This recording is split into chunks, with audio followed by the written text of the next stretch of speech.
Now, if you really like massive bendy phones, well, July is going to be just like Christmas. Just without all the usual ungrateful family members all gathered together in one place to unleash decades of pent-up aggression on one another while joylessly chewing on overcooked bird flesh. And so actually, July will be quite a lot better than Christmas. The likes of Samsung and Honor have just announced their latest foldable phones, and now it's Vivo's turn to get in on the action with the Vivo X Fold 5, a pleasingly slender feature-packed blower with some proper decent Zeiss branded camera shenanigans. But is the Vivo X Fold 5 actually worth considering over the Samsung Galaxy Fold 7 and other rivals? Well, I've had my SIM slipped in there for basically a week now, so here's my full in-depth review. And for more on the latest and greatest tech, please do subscribe, ding that notifications bell. Cheers! Now, like most mega-sized foldables in 2025, the Vivo X Fold 5 is pleasingly skinny. In fact, it's just 9.2 mils when folded, so a cockroach's chuff thicker than Samsung's latest Galaxy Fold 7. And of course that Honor Magic V5, but it's still almost as skinny as some regular phones, albeit of course with that big old chunky camera notch slapped on the back. Thankfully it's not the most horrendous camera bump out there, and it does actually provide a handy bit of finger shelf action when you are using this phone, especially in its folded state. It's not particularly heavy, it's just over 200 grams, but it is a little bit slippery with a smooth finish. And you still get a wee bit of finger shelf action when the phone is unfolded as well, as long as you're holding it with your right hand, otherwise obviously nout. Gotta say, I really like that hinge action. It is smooth and silent and feels robust as well, no creakiness or squeakiness. But not the most exciting of designs for the Vivo X Fold 5. Looks fairly smart, but you know, perhaps a bit more flair for the old camera bump would have helped. Just looks very down to business is all. And also, it doesn't help that titanium grey is your only colour option with the Vivo X Fold 5, which is about as trouser-rousing as Nigel Farage with nipple tassels. But hey, a pretty rugged bugger is this Vivo bendy blower. You've got 2nd gen armour glass up front, plus a pre-installed screen protector. Then a metal frame and more scratch-resistant glass around back. I've had this phone lodged into my pants in the same pocket as other phones and not a single nick or scuff to speak of. And you got that lovely matte finish as well, which does get a wee bit smudgy over time, but just a quick buffing up every now and then and it'll be right as rain. And impressive IP ratings as well for the Vivo X Fold 5. It's IP58 and IP59 rated. So fully water resistant, you can drop this thing in water and as long as you pluck it out in a vaguely timely fashion, all good. It can also tolerate a severe spurting with water, and it's more dust resistant than the likes of Samsung's Galaxy Z Fold 7. Now, to unlock this Vivo phone, you've actually got an edge-mounted fingerprint sensor built into that power button there. It's super skinny, but I've had no issues with this whatsoever this past week. It's responsive even when your fingers are slightly moist. And of course, this design means that you can use it whether the phone is folded or unfolded. Now, the cover screen is a 6.53-inch panel. It's quite narrow, but it's not so narrow that it's an absolute ball ache to type on, thankfully. And certainly using all of your apps, browsing the web, etc. feels perfectly natural. It's an AMOLED panel with gorgeous contrast. You've got HDR10+ and Dolby Vision streaming support in the likes of Netflix. I really like the default color mode, but you can also give it a bit of a boost by popping it into bright if you want, which helps that animated fare to really shine.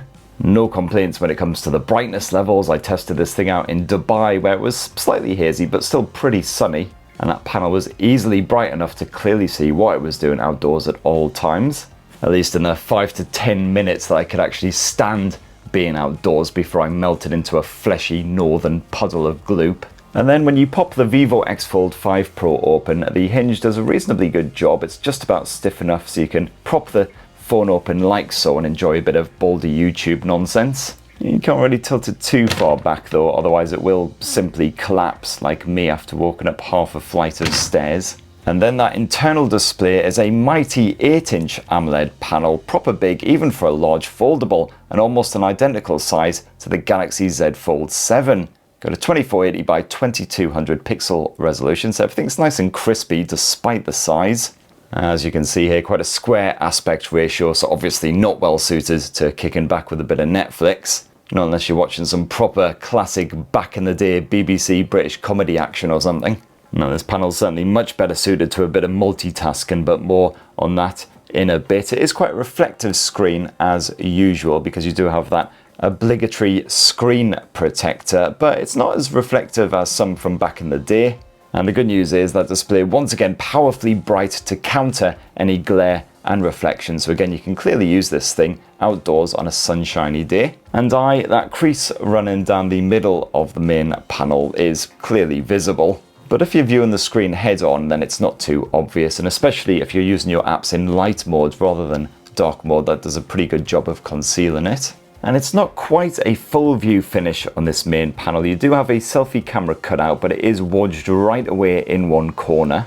Although bizarrely, there is also a tiny, slightly pixelated circle right where some other foldables do have an under-display camera, including last year's Galaxy Z Fold 6. Most of the time you won't even realise it's there, but it is quite noticeable when you are gaming full screen in the likes of Wuthering waves. And you've got a stereo speaker set up as well, housed on both edges when the phone is open like so. Otherwise, of course, still on both edges when the phone is folded up. You're kicking back with a bit of Netflix or whatever. Proper powerful on the maximum volume. Nice loud clear audio. Quite tinny. I certainly wouldn't listen to music on this thing or anything like that, but it's fine for a bit of YouTube, Netflix, whatever. And absolutely no issues with Bluetooth streaming this entire time either. Of course, there's no headphone jack action as you would expect, sadly. But it's Android 15 running on the Vivo X Fold 5 versus Android 16, which you get on the latest Samsung Galaxy Z Fold 7. And also Vivo is only promising 4 years of updates compared with 7 from Sammy. And of course, it's good old FunTouch OS slapped on top of Android here as well. Not the most fun, got to admit. The funnest part of it is probably the name. But thankfully it's been behaving itself here on the X Fold 5. Fully customizable, of course, as you would hope. So if you dive into home screen, lock screen and wallpaper, you can mess around with like the always on display. You've got various themes, colors and styles, etc. And if you jump on into dynamic effects, you can tweak even more stuff, including the charging animation. Got a handful of different options there. The USB insertion animation, just tons of different stuff. And you've got lots of foldable specific settings as well, including good old flex mode. You can turn that on for a whole bunch of different apps. Smart screen shift as well, so when you're flipping between the cover screen and the main screen. And again, this all works exactly as expected and promised. It's also pleasingly easy to jump into good old multitasking mode here on the Vivo X Fold 5. So for instance, you can just simply drag another app up from the dock, or with a quick fold and unfold of that screen, you'll also jump into multitasking mode. You can of course get mini windows on the go, which you can then drag about and resize and everything. But my favorite mode is probably workbench mode. It's not quite as good as the canvas mode that you get on Oxygen OS and Color OS foldables, but as you can see, you've got one main app taking up the bulk of the screen, and then you can swap other apps in and out with a quick tap like so. And it's easy to add new apps to the mix. It's a quick tap like so. It appears in this wee scrollable column, and then if you want to get rid of any of them, just give a quick tap up here and you can close the app. And the screen is certainly a great size and aspect ratio to work in this mode. It's fantastic for a bit of web browsing and also just getting a bit of geeky comic action on the go. I have seen a little bit of balkiness in multitasking mode, although only a couple of instances to be fair this past week. But for instance, Spotify went screwed up one time, so I just couldn't actually select any songs. But besides the foldable specific stuff, it's the same old FunTouch, so quite feature dense. You've got some decent bits in there, like a proper respectable gaming mode, absolutely packed to the tits with good tools. And the Vivo X Fold 5 also sports a shortcut button over here on the right edge, or somewhat confusingly it does turn into the left edge once it's unfolded.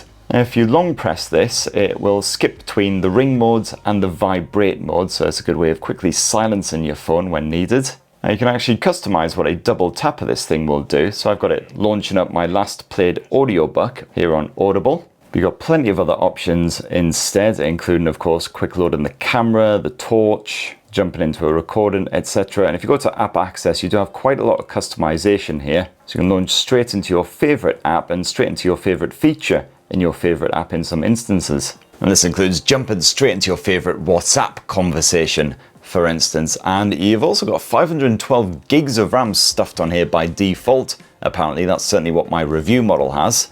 So pretty generous compared with a lot of the competition, including Samsung's Galaxy Z Fold 7, which sports half of that in its base model. You have to spunk even more cash at Sammy to get that upgraded. As for the performance, well, that actually comes courtesy of Qualcomm's Snapdragon 8 Gen 3, the same as Vivo's previous generation of massive bendy foldable thing. And that is a bit of a shame that they haven't upgraded to the 8 Elite. I guess it's a cost-cutting measure, of course, but it does mean that a lot of rivals, including Samsung's Galaxy Z Fold 7, are more powerful. But still, the everyday performance here on the Vivo X Fold 5 is as smooth as you like, and gaming pretty respectable as well, if again not quite as good as some of the competition.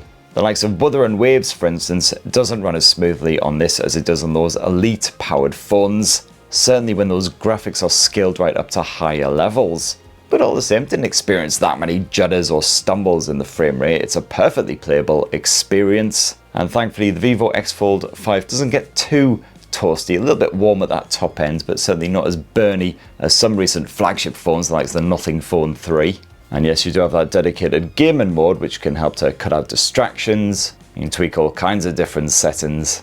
And then it's really good news on the battery front, because Vivo has somehow managed to cram a 6000 mAh silicon anode cell into the X Fold 5. That's miles bigger than Samsung's Galaxy Z Fold 7 battery, which tops off at 4400 mAh, and it's about on par with Honor's Magic V5.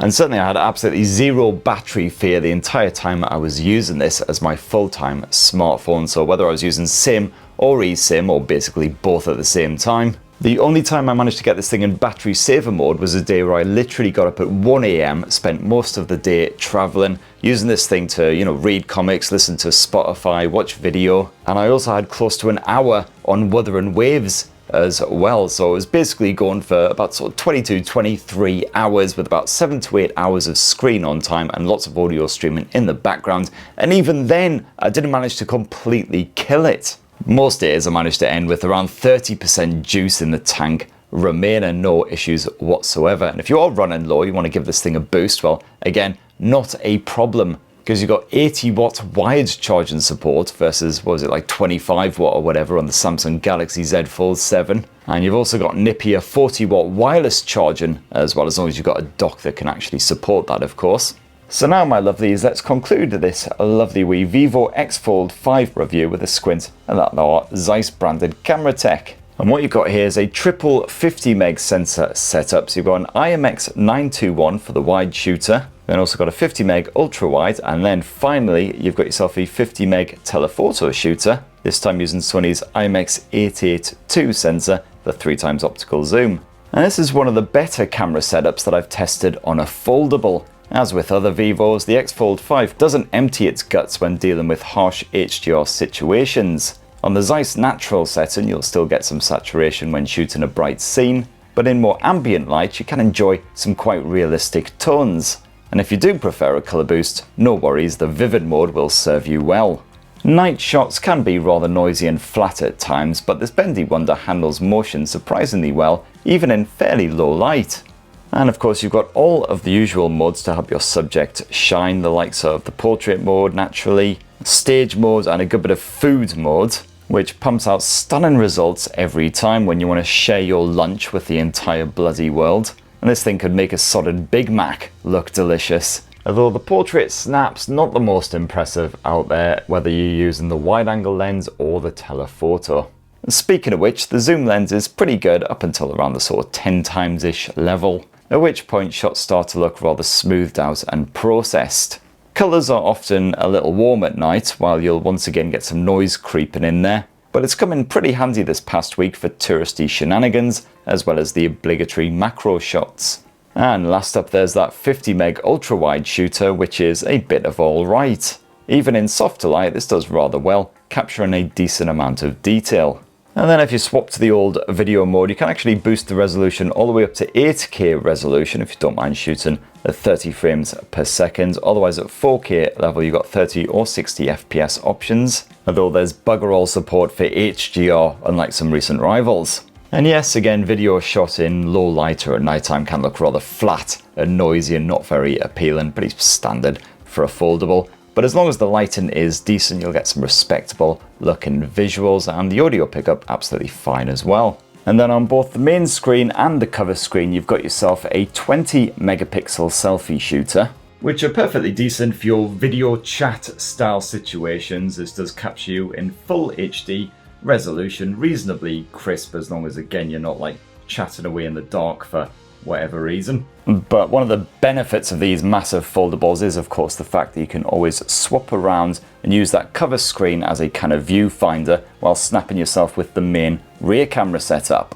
So using this, you can vlog away in 4K or even 8K resolution if that takes your fancy. And that right there, in a tasty wee nutshell, my lovelies, is what I reckon of the Vivo X Fold 5. Quite a banging foldable phone, gotta say. It may not have that Snapdragon 8 Elite performance, which is a wee bit of a shame, but that'll hopefully help to bring down the price. It's nice and skinny, some great tech all around. The Zeiss branded camera does pretty well, holds up well in most situations. The overall FunTouch experience, not bad at all, and of course you've got some brilliant battery life on this thing, which is certainly one of the highlights. But what do you reckon? Are you tempted by the Vivo X Fold 5? It'd be great to hear your thoughts down in the comments below. Please do poke subscribe and ding that notifications bell for more on the latest and greatest tech, and have yourselves a ruddy, wonderful rest of the week. Cheers everyone, love you!